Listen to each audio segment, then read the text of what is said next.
Kenners sê daar is 4 seisoene wat 'n mens laat verander. When you hurt enough, you have to.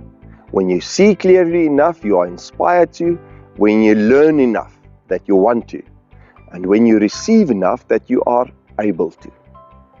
Dis interessant hoe verandering nie altyd op dieselfde manier gebeur nie. Partykeer verander ons, omdat die pyn te groot raak om dieselfde te kan bly. 'n Siekte, 'n verlies, 'n teleurstelling, 'n gebroke verhouding. Daardie oomblik wanneer jy besef, ek kan nie meer so aangaan nie.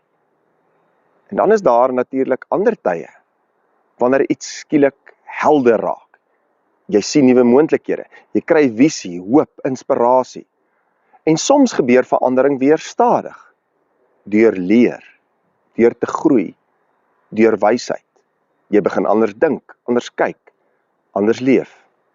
En dan is daar natuurlik die mooiste seisoen, wanneer jy genoeg ontvang het, genoeg liefde, genoeg genade, genoeg ondersteuning, dat jy uiteindelik die krag het om vorentoe te beweeg. Maar maak nie saak regtig in watter seisoen van verandering jy is nie. Daar is een konstante: God. Die Bybel sê in Hebreërs 13 vers 8, Jesus Christus is gister en vandag dieselfde, tot in ewigheid. Ons omstandighede verander, ons emosies verander, ons planne verander, mense verander, maar God, hy bly teenwoordig. Wanneer jy deur pyn gaan, vertroos hy jou. Wanneer jy geïnspireer voel, lei hy jou. Wanneer jy leer en groei, stap hy saam met jou die pad. Wanneer jy ontvang en geseën word, voorsien hy vir jou. Miskien is dit hoekom ons nie bang hoef te wees vir verandering nie. Psalm 46, dink ek sê dit die mooiste in vers 3. Daarom is ons nie bang nie. Al gee die aarde pad, al skuif die berge tot in die dieptes van die see, al druis en skuim die waters van die see, al skud die berge deur sy onstuimigheid. Selfs wanneer alles rondom ons skuif, bly God die vaste fundament onder ons voete.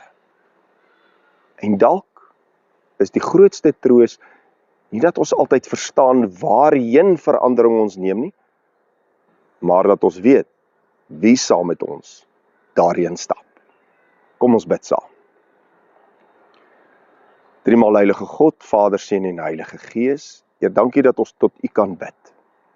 Dankie dat ons altyd mag weet dat U konstant by ons is. U was, is en sal altyd daar wees vir ons. Here, help ons in tye van verandering, wat almal van ons op verskeie stadiums in ons lewens beleef, dat ons altyd bewus sal wees van U teenwoordigheid. U wat lei, U wat ondersteun, U wat onderskraag, U wat vertroos, U wat krag gee, U wat inspireer. Here, wil U gee dat ons op U sal staatmaak in daardie tye. Dankie dat ons mag weet dat U ons nie alleen sal laat nie, en dat ons in verandering nooit alleen is nie. Ons bid dit alles in Jesus Christus se naam alleen. Amen.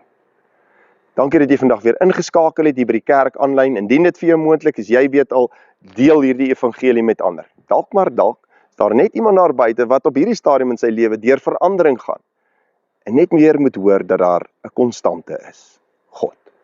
Tot 'n volgende keer.